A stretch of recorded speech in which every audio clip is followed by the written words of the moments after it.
idea of CARLY FIORINA? Well, let me just explain. The head of the Yale Business School, Jeffrey Sonnenfeld, wrote a paper recently, one of the worst tenures for a CEO that he has ever seen, ranked one of the top 20 in the history of business. The company is a disaster and continues to be a disaster. They still haven't recovered. In fact, today on the front page of the Wall Street Journal, they fired another 25 or 30,000 people saying we still haven't recovered from the catastrophe. When CARLY says the revenues went up, that's because she bought Compaq. It was a terrible deal, and it really led to the destruction of the company. Now, one other company before that was Lucent. CARLY was at Lucent before that. And Lucent turned out to be a catastrophe also. So I only say this. She can't run any of my companies.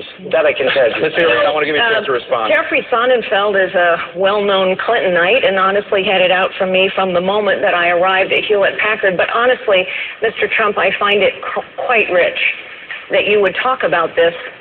You know, there are a lot of us Americans who believe that we are going to have trouble someday paying back the interest on our debt because politicians have run up mountains of debt using other people's money. That is, in fact, precisely the way you ran your casinos. You ran up mountains of debt as well as losses using other people's money, and you were forced to file for bankruptcy not once, not twice, 4 times, a record 4 times. Why should we trust you to manage the finances of this nation any differently than you manage the finances of your casino? Mr. Trump, I made over $10 billion. I had a casino company. Caesars just filed for bankruptcy. Chris will tell you, it's not Chris's fault either. But almost everybody in Atlantic City is either in trouble or filed for maybe I'll blame Chris. Well, but Atlantic City is a disaster. Wait a minute, CARLY. Wait. I'll let you speak. Atlantic City is a disaster, and I did great in Atlantic City. I knew when to get out. My timing was great, and I got a lot of credit for it.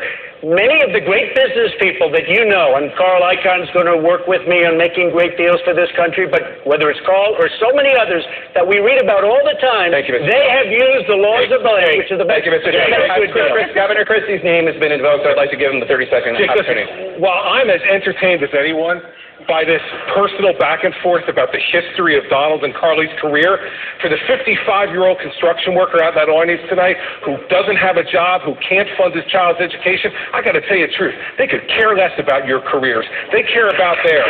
Let's start talking about that on this stage, Jay, and stop playing the games. Governor, John, I'm not done yet, John. A track record of leadership is not a game. It is the issue in this election. CARLY, listen. You can interrupt everybody else on the stage. You can't interrupt me. Okay? The fact is that we don't want to hear about your careers. Back and forth and volleying back and forth about who did well and who did poorly. You're both successful people. Congratulations. You know who's not successful? The middle class in this country who's getting plowed over by Barack Obama and Hillary Clinton. Let's start talking about those issues tonight and stop this childish back and forth between the two of us.